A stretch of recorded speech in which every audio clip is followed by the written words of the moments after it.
Hello students, welcome to the AI lecture series. This is lecture number 4. Previous lecture में हमने various types के task environment study किए थे. अब उसके कुछ एग्जाम्पल स्टडी करेंगे. So let us see few examples. The first one is the crossword puzzle. So ये जो फर्स्ट हमारे पास एग्जाम्पल दिया हुआ है ये क्रॉसवर्ड पजल का दिया हुआ है. ये जो है फुली ऑब्जर्वेबल है. Crossword puzzle fully observable because when we are solving the crossword puzzle the entire board is in front of us. Then because there is a single agent, एक ही जन उसे सॉल्व करता है. ये डिटर्मिनिस्टिक है. It is a deterministic environment. Deterministic इसलिए है कि हम जो भी पुट करेंगे, जो भी अल्फ़ाबेट्स जो बॉक्स को फिल करेंगे वो फिल हो जाएगा. देन एपिसोडिक में क्या है, इट इज़ अ सीक्वेंशियल. ये क्या है, सीक्वेंशियल है. एंड ये स्टैटिक है. एनवायरनमेंट जो task it is not dynamic, it is static. Static इसलिए कि अगर वो क्रॉसवर्ड पजल करने में देर भी करेगा तो it won't change the environment. कुछ भी चेंज तो नहीं होगा एनवायरनमेंट में. And then it is discrete environment. ये डिस्क्रीट एनवायरनमेंट इसलिए है कि यहाँ पर फिक्स नंबर ऑफ बॉक्स होते हैं जहाँ पर हमें पुट करना होता है जो भी अल्फ़ाबेट्स होते हैं. So this is regarding the crossword puzzle. Then we see chess with a clock. Chess एक तो बगैर क्लॉक के भी खेला जाता है, एक क्लॉक के साथ भी खेला जाता है. तो चेस ऑफ कोर्स क्योंकि जब चेस बोर्ड पे देखते हैं जितने पीसेस हैं ओपोनेंट्स के भी हमारे सब हमको इट इज़ ऑब्जर्वेबल, हमें दिखते हैं. ठीक है. देन ये मल्टी एजेंट एनवायरनमेंट है because there are 2 persons playing the game. Then ये डिटर्मिनिस्टिक भी है. ये भी सीक्वेंशियल है. ठीक है ना. सीक्वेंशियल में क्या होता है कि जो एक्शन हम एक पर्टिकुलर एपिसोड में लेते हैं वो दूसरे पे इसका इफेक्ट पड़ता है. Then regarding whether it is static और डायनेमिक, तो ये देखा जाता है कि ये सेमी स्टैटिक है. सेमी इसलिए है क्योंकि इसमें क्लॉक यूज़ किया जाता है. क्लॉक का जो टाइम है वो of course it is not a static, dynamic रहता है. अगर बगैर क्लॉक के खेला जाता तो ये स्टैटिक होता. Then of course it is a discrete environment. Task environment इसका डिस्क्रीट है because there are it is a 8x8 board. Then will see one more. जैसे बैकगैमन या पोकर गेम है, तो poker is a card game. Poker जो card game है तो ये पार्शियली ऑब्जर्वेबल है.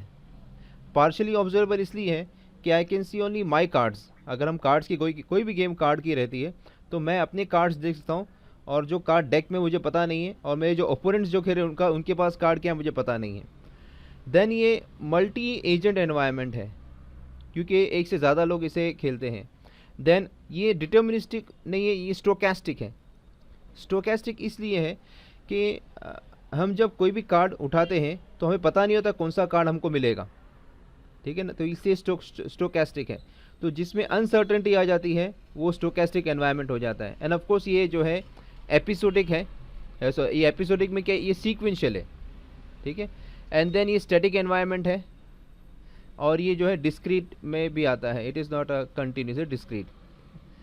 देन लास्ट एक हम यहाँ एग्जाम्पल देख लेते हैं. टैक्सी ड्राइवर का तो हमने देख चुके हैं. देन बैकगैमन जो है, बैकगैमन ये एक गेम है जिसमें डाइस के साथ खेला जाता है, डाइस के साथ.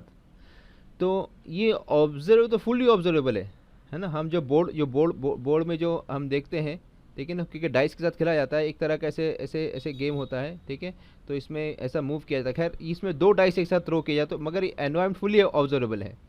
ये मल्टी एजेंट है क्योंकि एक से ज़्यादा लोग खेलते हैं. ये स्टोकेस्टिक है. स्टोकेस्टिक इसलिए है क्योंकि ये डाइस हमको फेंकना पड़ता है. डाइस फेंकेंगे तो हमको क्या आएगा, 1 से लेके 12 तक कुछ, 2 से लेके 12 तक कुछ भी आ सकता है, हमें पता नहीं क्या होगा. देन ये सीक्वेंशियल है, स्टैटिक है और डिस्क्रीट है. देन टैक्सी ड्राइविंग वाला जो हमने क्योंकि एग्जाम्पल स्टडी किया, इसे देख लेते हैं. टैक्सी ड्राइवर ये पार्शियली ऑब्जर्वेबल है.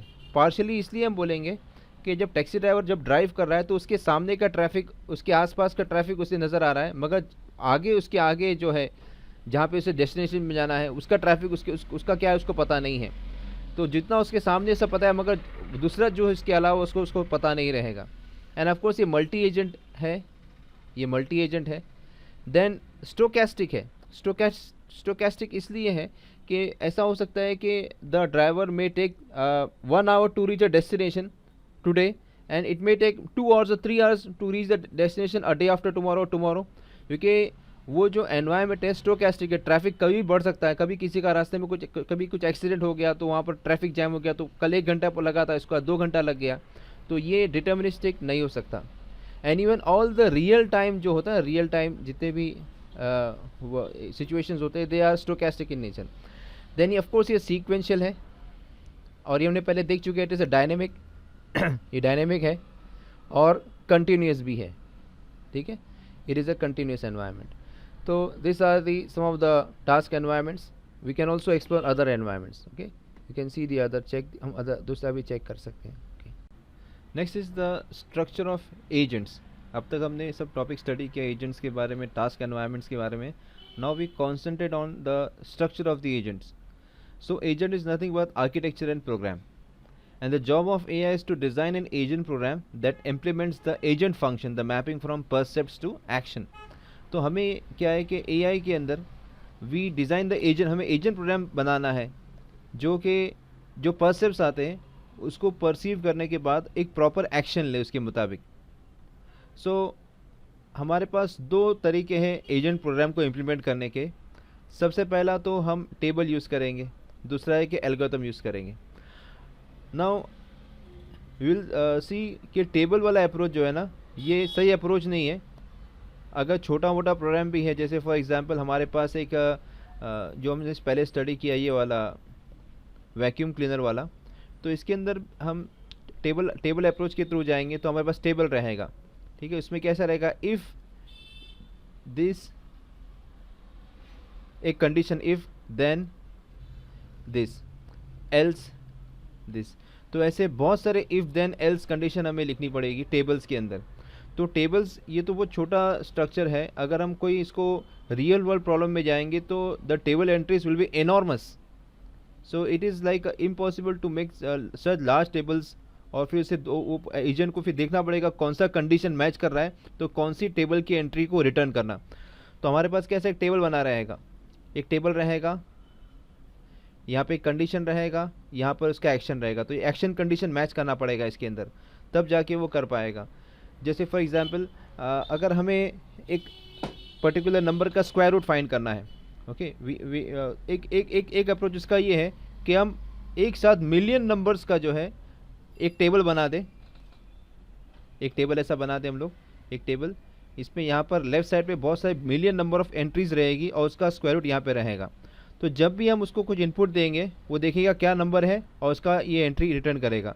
तो इधर मिलियन एंट्रीज है, इसके बजाय अगर हम एल्गोरिथम अप्रोच यूज़ करेंगे तो क्या होगा, एल्गोरिथम में the program will be hardly of few lines, और वो एक जनरल स्ट्रक्चर रहेगा कोई भी काम करने के लिए। तो instead of making tables of millions of entries, we can, it is better if we can write an algorithm लिखेंगे तो क्या होगा, हमारा स्पेस बहुत सारा बच जाएगा और ये काम एफिशिएंटली हो सकता है। एक रीज़न हमारे पास, साइंटिफिक रीज़न भी रहेगा ये हमसे क्यों मिल रहा है। So table entry is generally not use and we use the efficient algorithms are can be used. There are four basic types of agent programs. The first is simple reflex agent. Second is model-based reflex agent. Third is goal-based agent. Fourth is utility-based agents. And we also consider learning agents. But these four are the basic ones. So let us see the first one, simple reflex agent. ये diagram है simple reflex agent का. As we can see, it has sensors, actuators, and some function. So this part, this one which I am circling, ये जो circle कर रहा हूँ, ये this is the function part. तो how does it work? ये sensors जो है इससे perceive करेगा environment में, और ये perceive करेगा what the world is like now. अभी क्या है situation, okay? What percepts I have got. उसके बाद वो क्या करेगा, ये condition action rules रहेंगे इसके पास. So जैसे if this is the situation, then do this. If this is the situation, then do this. तो इसको इसके मुताबिक एक्शन लेना पड़ेगा and it takes the action regarding that. It returns the action. So this is how a simple reflex agent works. इसमें ये कोई history maintain नहीं करता अपनी परसेप्ट्स की. नो हिस्ट्रीज मेंटेन कि इसके पहले क्या था, उसके पहले क्या था, वो हिस्ट्री मेंटेन नहीं करेगा. ये करंट जो परसेप्ट्स है उसके मुताबिक वो एक्शन लेगा, पर इसकी पिछले हिस्ट्री पे कुछ भी डिपेंडेंट नहीं है. So this very simple structure. The second one, model-based reflex agent. This is the block diagram of a model-based reflex agent. इसमें क्या है, कि वो जो एजेंट है वो अपने एक इंटरनल स्टेट प्रिपेयर करता है, internal state which depends on the history, उसके हिस्ट्री के परसेप्ट्स क्या थे, उसके मुताबिक वो एक्शन लेगा। ओके, तो अब जैसे यहाँ पर हम देखते हैं हाउ द वर्ल्ड इवॉल्व्स, यानी क्या है कि दूसरे के एक्शन से what are the changes in the environment, और ये मेरे जो एक्शंस है उससे क्या चेंजेस आएंगे।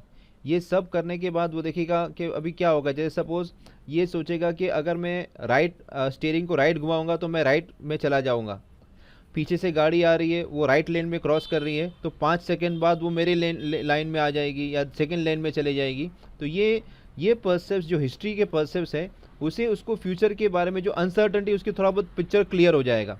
उसके बाद वो एक्शन रूल्स अप्लाई करने के बाद अब वो डिसाइड करेगा मुझे करना क्या है, ठीक है, इसके मुताबिक वो करेगा, then it takes the action. So this in this case model based reflex agent it has a block called as how the world evolves, जो उसको बताता है कि दूसरों के एक्शन से क्या इफ़ेक्ट पड़ रहा है, और अगर मैं ये एक्शन ले रहा हूँ तो उसका इफ़ेक्ट क्या होगा, और उससे एक्चुअल पिक्चर क्लियर होगा, ठीक है, और उसके बाद वो सोचेगा मुझे क्या करना है अभी आगे, ठीक है। So this is how a model based reflex agent works. Number 3 is goal based agent, and this are the various blocks which are concern with goal based agent. तो देखो इसके पहले हमने जो देखा था model based reflex agent, so we take right, if we are considering the example of a taxi driver, so it is taking a right turn, a left turn, okay, accelerate कर रहा है, तो मेन वो action main नहीं है असल, हमें तो we have certain destination to reach, हमारे पास एक गोल है, एक या जो भी ज़्यादा गोल है, अ गोल और द गोल जो भी हमें वो रीच करना है। तो here in goal based agent what happens, ये जो पिछले बार हमने देखा how the world evolves without the agent action, यानी दूसरों के एक्शन से क्या हो रहा है, इसके खुद के एक्शन से क्या वर्ल्ड में इसमें what are the changes in the environment. Now ये जो ब्लॉक है ये चेक करेगा whether it has reach any of the goal, उसका जो गोल है has it achieved a goal, ठीक है, क्योंकि मेन तो उसका क्या है कि it has to achieve the goal. जैसे एक टैक्सी ड्राइवर है, इट स्टार्ट्स फ्रॉम ए और उसको एक डेस्टिनेशन बी पर रीच करना है, एक सिटी दूसरी सिटी रीच करना है, तो वो ये चेक करेगा हैव आई रीच बी और नॉट, कि आपने गोल अचीव किया कि नहीं किया। So this is the basis for the goal based agent, so it is goal driven. Next we have a utility based agent. Now achieving the goal, of course we have to achieve the goal, मगर उसको कितने अच्छे से achieve किया। So we have something call as utility. इसके अंदर देखो एक ब्लॉक ऐड कर दिया है यूटिलिटी। तो यूटिलिटी बताता है, ये बताएगा कि if the goal is achieved, so what about the rationality, अगर गोल अचीव हुआ है तो what about the utility function, तो we have to maximise the utility.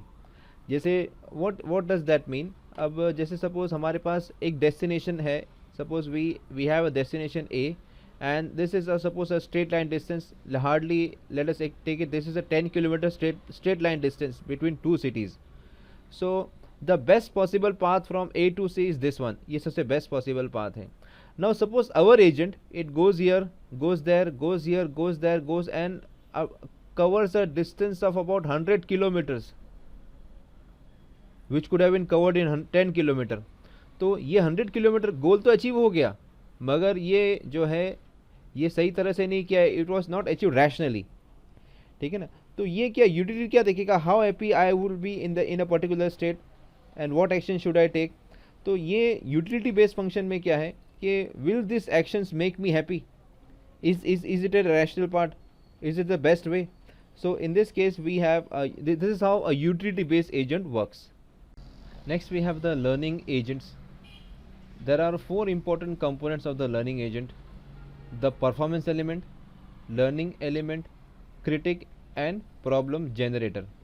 तो पिछले केस में जो हमने स्टडी किया, हमने सिर्फ ये पार्ट स्टडी किए थे, ये परफॉर्मेंस एलिमेंट। तो परफॉर्मेंस एलिमेंट क्या करता है, it takes the inputs from the sensors, take decisions and performs the particular action. यहाँ पर हम देखेंगे 3 और एलिमेंट यहाँ पर ऐड हो चुके हैं, एक तो क्रिटिक है, एक लर्निंग एलिमेंट है एंड अ प्रॉब्लम जनरेटर। तो हम एक एक का फंक्शन स्टडी करेंगे। The first is the learning element. Learning element जो है it is responsible for making improvements.